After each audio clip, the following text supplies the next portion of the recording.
Hey folks, Allison here. We all know somebody that anybody can go to with their problems. Almost everybody goes to him or her, usually a her, for advice, for encouragement, for support. If you are that person, I'm talking to you today because one of the things that we see is that that person, that helpful person, that wonderful person has great qualities, but they can start feeling overwhelmed, depressed, anxious, and resentful. So if you are that person, number one, congratulations. You probably have amazing qualities, which is why everybody loves you and comes to you. But I want to give you some criteria to discern what you can do, some tips and strategies so that you don't get burned out, that you can continue to be that wonderful person everybody loves, but without such a high cost to yourself. So the first thing I want you to do is to discern the difference between when somebody is venting, when they're actually seeking help or advice, or they're just dumping their problems on you. Right now, venting, that's fine. Sometimes we all need to vent. Sometimes I'm a big venter, and I'll usually preface it if I call a friend and say, listen, I just need to vent about this.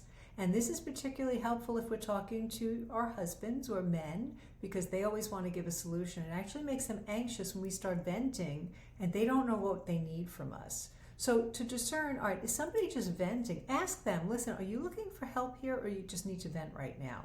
All right, if they don't define it for you, help to define it for them. Are they just venting?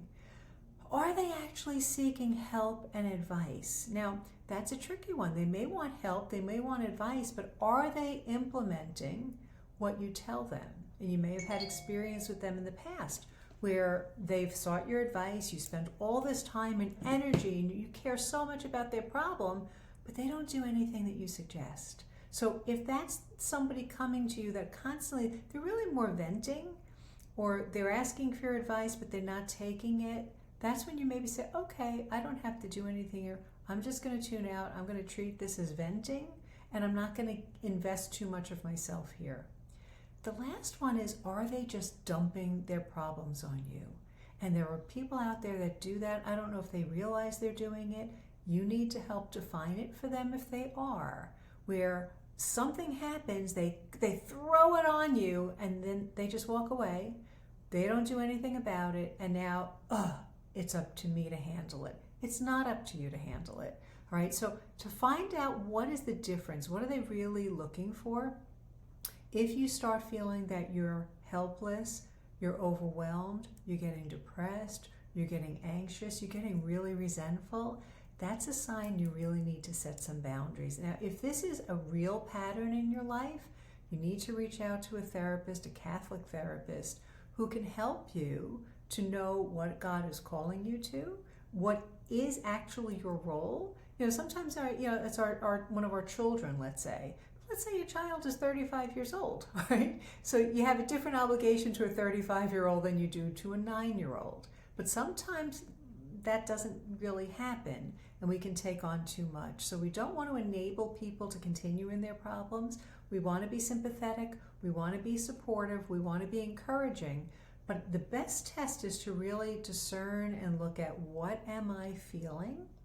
Why am I feeling it? And what can I do about it? And like I said, if you're in a long-standing pattern where you may feel like you're the person that everybody comes to, but you're really feeling like a doormat, that people just dump their problems on you, they vent to you all the time, they don't listen to you, then you need to take a look at how you're interacting with them, set those boundaries. Maybe there's something in you that needs healing. You know, sometimes we do that because we want to feel like we're worthy. That's a negative pattern. So I would reach out to a Catholic therapist on that and really look and say, okay, I need to set some boundaries here. So I hope you find that helpful. Again, if you are that person, thank you. The world needs more people like you, but you need to set those boundaries because we don't want people like you getting burned out. So I hope you find that helpful. Make sure you like and share the video. May God bless you.